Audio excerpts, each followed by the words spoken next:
Welcome to Minnesota Explorer, a podcast dedicated to bringing you a new adventure somewhere in Minnesota with every episode.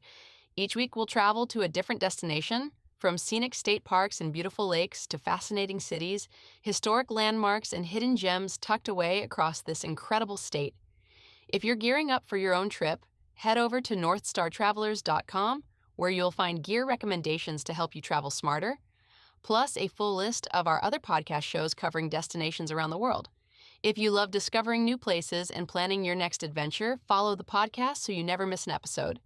And if you're enjoying the show, leaving a positive review goes a long way in helping others find it. Now let's explore Minnesota. There's a moment, and if you've been to Gooseberry Falls, you know exactly the one, when the trail bends just right and the sound hits you before the water comes into view. A low, sustained roar like the earth clearing its throat.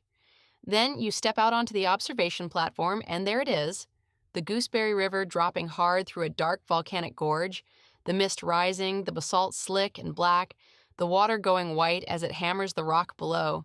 It's the kind of sight that makes you stop mid-sentence and just stand there. That's Gooseberry Falls State Park, and it has been stopping people mid-sentence for a very long time.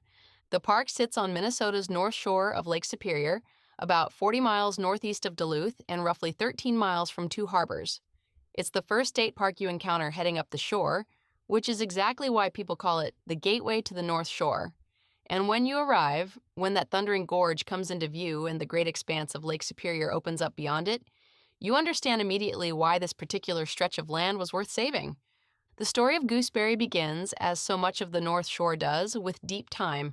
About 1.1 billion years ago, the Earth's crust began splitting apart along what is now the Lake Superior Basin. Enormous volumes of lava poured out across the surface and cooled into the dark, fine-textured basalt that defines this landscape. You can see those ancient lava flows right here at the upper, middle, and lower falls. Layer upon layer of volcanic rock, stacked and sculpted by forces that predate anything we'd recognize as life.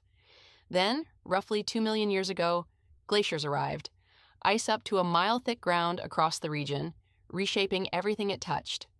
When the last glacier melted back around 10,000 years ago, it left behind the infant Lake Superior and began the slow process of erosion that continues to shape Gooseberry River and its falls today.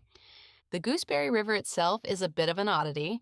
It has no headwaters, no lake or reservoir feeding it from above. It rises from a gully at an elevation of about 1,700 feet and drops 1,100 feet over its 23-mile journey to the lake. That dramatic descent is what makes those falls so powerful, especially in spring when snowmelt turns the river into something you can feel in your chest from 100 yards away. Even the name carries a good mystery. There are two competing stories, and they both lead to the same place. The Ojibwe knew this river as Jabuminakani Zibi, the river place of gooseberries, for the wild gooseberry shrubs that grew along its banks. But French maps from as early as 1670 labeled it Rivière de Groseilliers, after the French explorer Médard Chouart, Sieur de Groseilliers, who had traveled this stretch of Lake Superior's shore with his brother-in-law Pierre Esprit Radisson in the 1650s and 60s. And here's the wrinkle: Groseilliers translates to gooseberries. So whether the name came from the Ojibwe who knew the land intimately, or from a Frenchman who may or may not have named a river after himself, it all comes back to the same fruit. The park doesn't pick sides, and honestly, that ambiguity makes the story richer. For most of the 1800s, this land was largely undisturbed, at least by European settlers. The Cree, the Dakota, and the Ojibwe had called the North Shore home at various times, and fur traders passed through. Commercial fishermen began working the area in the 1870s. Then loggers arrived in the 1890s, and by 1900, the Nestor Logging Company had set up headquarters right at the river mouth, building a railway inland to haul out the timber. Within 2 decades, fires and relentless harvesting had stripped the pine from this entire watershed. What you see growing here today, the birch, aspen, spruce, and cedar, is all second growth. The forest reclaiming what was taken. By the 1920s, a new kind of traffic was arriving on the North Shore: automobiles. The state rerouted Highway 61 closer to the lake in 1925, and suddenly thousands of people could experience a coastline that had previously been accessible only to those who could afford boats or horses. Businessmen from nearby two harbors saw what was happening and had a vision. Preserve the land around Gooseberry Falls before private interest could claim it. They pushed the Minnesota legislature, and in 1933, the state purchased 640 acres and designated the area a scenic game preserve. The waterfalls and their surrounding land would remain public. The following year, the federal government created the Civilian Conservation Corps, the CCC, and that's when Gooseberry became something truly special. Between 1934 and 1941, CCC crews transformed this raw preserve into a fully realized park, and they did it with a standard of craftsmanship that still draws gasps from visitors today. The structures you see throughout Gooseberry, the picnic shelters, the stone stairways, the round water tower, the retaining walls, the drinking fountains, were all built in what the National Park Service called the rustic style, sometimes called parkitecture. The idea was that park structures should feel like they belong to their landscape, using local materials and organic forms rather than imposing something industrial on a natural setting. At Gooseberry, that meant working with stone. Red granite was quarried near Duluth. Blue, brown, and black granite came from East Beaver Bay, just up the shore. Sand was brought in from Flood Bay, and logs were hauled down from what is now Cascade River State Park, 55 miles north. 2 Italian stonemasons supervised the construction, and the results speak for themselves. 88 of those CCC-era structures are now listed on the National Register of Historic Places. Walk the park's self-guided historic tour, and you'll see the craftsmanship up close. Walls fitted together without mortar, stone arches that have held for 90 years, fireplaces built to last generations. There's a 300-foot stone retaining wall, known informally as the Castle in the Park. It lives up to the name. The park officially became Gooseberry Falls State Park in 1937, the first of 8 state parks established along the North Shore. Today, it covers 1,662 acres and is designated one of the DNR's 16 destination parks, meaning it's built for serious visitation, and it gets it. Over 600,000 people visit in a typical year, making it one of the most popular state parks in Minnesota. But here's the thing. The park handles the crowds well, partly because the falls are so accessible, and partly because 20 miles of trails give you plenty of room to find your own quiet corner. Let's start at the obvious place, the falls themselves. The Joseph N. Alexander Visitor Center is your launching point, and it's worth a few minutes inside before you head out. There's a large fireplace in the lobby, a warming house in the true sense of the word when winter temperatures drop hard off the lake. The nature store has a well-curated selection of field guides, regional books, and North Shore gifts. Interpretive displays walk you through the park's geology and ecology, and there are 2 short films on rotation, one on Lake Superior itself, the other on the history of the North Shore parks. If you're new to the area, the 13-minute Lake Superior film alone is worth the stop. Gateway Plaza, just outside, has additional outdoor interpretive signs that give you context before you even step on the trail. From the visitor center, paved and accessible trails lead you directly to the falls in a matter of minutes. The Middle Falls is the destination most people come for, and it earns every bit of the attention. The Gooseberry River drops here in a broad, powerful curtain over dark basalt, pooling in a wide basin before continuing south toward the lake. On a peak spring day, the roar is all-consuming. On a quiet September afternoon, the same falls offer a kind of meditative calm that's equally powerful. This is one of those places that changes completely with the season and the light. A short distance upstream, the upper falls descend through a narrower channel, the rock walls pressing in close on both sides, the water finding its way through crevices in the ancient lava. Below the Middle Falls, the Riverview Trail follows the gorge south to the lower falls, where the river begins its final approach to Lake Superior. The lower falls spill into broader, shallower pools. In summer, you'll often find people waiting here, picking their way across the smooth basalt. It's worth doing. That rock is real, 1 billion years old under your feet. And then there's the Fifth Falls, which is the one most first-time visitors miss.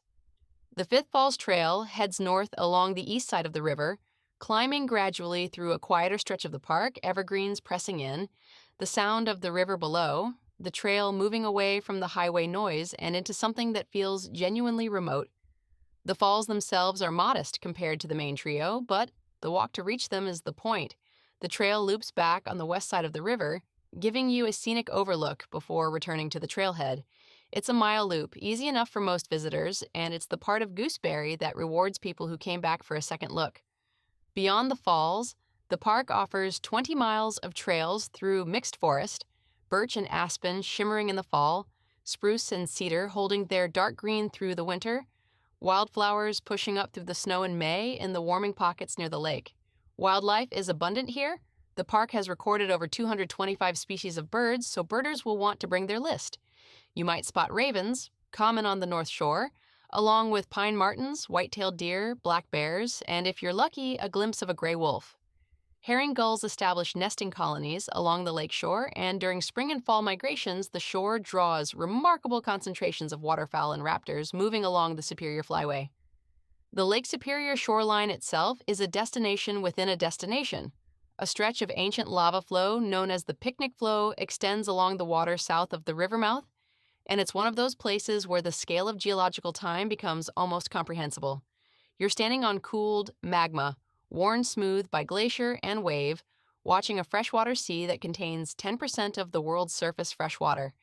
On calm days, the water is a shade of blue that doesn't quite match anything else. On stormy days, Superior earns its reputation. Waves can build to 10, 12, 15 feet or more along this coast, and watching a storm roll in from the open lake is something you won't forget. The Picnic Flow is also prime agate hunting territory. Lake Superior agates, with their distinctive red and orange banding, formed in the gas cavities of that ancient lava, and they still wash up on the gravel beaches here. Most people walk right past them. If you want to find one, slow down, look for the characteristic translucent orange-red, and be patient. Fishing is a serious pursuit at Gooseberry. The river itself holds brook trout and rainbow trout above the barrier falls and sees good runs of steelhead in April and May. Lake Superior, just a short walk from the trailhead, offers lake trout, coho and Chinook salmon, and steelhead. You'll need a Minnesota fishing license, and the park's visitor center rents basic fishing gear if you didn't bring your own. A thoughtful detail for families who didn't plan ahead. For cyclists, the Geechee-Gami State Trail passes through the park for about 2.5 miles, connecting to the paved Lakeshore Trail that stretches for over 80 miles along the North Shore between Two Harbors and Grand Marais. You can access it from the Picnic Flow Trailhead and ride south toward Two Harbors, or north toward Split Rock Lighthouse State Park, which is just a few miles up the shore and well worth pairing with a gooseberry visit. And then there's winter, which may be when gooseberry is most surprising. 12 miles of groomed cross-country ski trails wind through the park, and when a hard frost transforms the gorge, the frozen falls are extraordinary. Ice builds in fantastic formations along the basalt walls, columns and curtains of blue-white ice that draw photographers from across the region. The visitor center keeps its fireplace going and stays open in reduced hours, and a handful of winter campsites remain accessible for the hardy souls who want to experience the North Shore under a foot of snow. 2 miles of snowmobile trail connect to the C.J. Ramstad North Shore State Trail, which runs for hundreds of miles between Duluth and Grand Marais. One practical note about timing: spring, specifically May and early June, is when the falls are at their most dramatic. Snowmelt and rain keep the gooseberry running high and fast, and the roar of the water through the gorge is something you'll feel as much as here. Fall is equally beautiful. The birch and aspen go gold against the dark evergreens, and the lakeshore takes on a moody, cinematic quality as the first storms of autumn push across Superior. Summer brings the crowds, but also the best weather for wading and shoreline exploration. And winter, as mentioned, belongs to those willing to bundle up and earn it.